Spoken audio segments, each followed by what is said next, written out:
le président palestinien Mahmoud Abbas a désigné l'économiste Mohammad Mustafa, l'un de ses proches, comme nouveau Premier ministre, alors que l'autorité palestinienne affaiblie doit se préparer pour l'après-guerre à Gaza.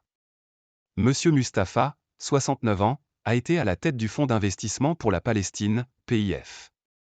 Ancien conseiller économique du président Abbas, il a occupé de hautes fonctions à la Banque mondiale à Washington pendant 15 ans.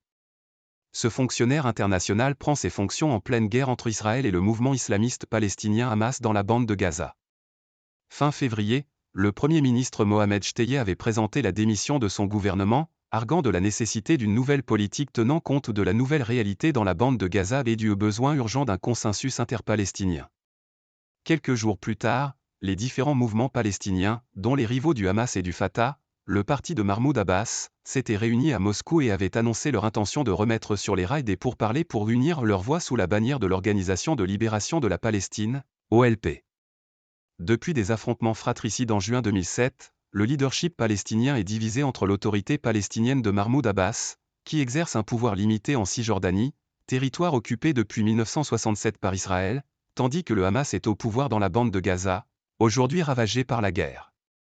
Ces derniers mois, de nombreux Palestiniens ont critiqué le président Abbas, âgé de 88 ans et élu la dernière fois en 2005, pour son impuissance face aux raids israéliens dans la bande de Gaza.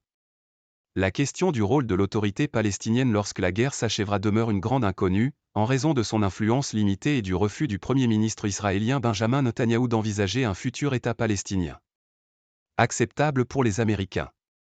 Pour l'analyste palestinien Abdul Majid Swelem, la nomination de M. Mustafa représente une tentative de renforcer les institutions palestiniennes au moment où le président Abbas est assiégé et sous la pression d'Israël et de Washington.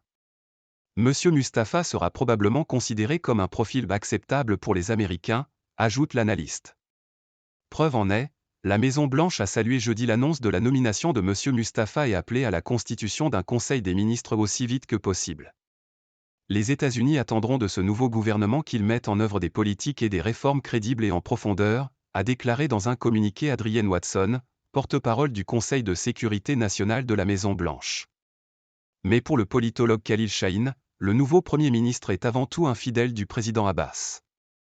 Mustafa a une vision économique, mais il demeure sous l'autorité du président Abbas.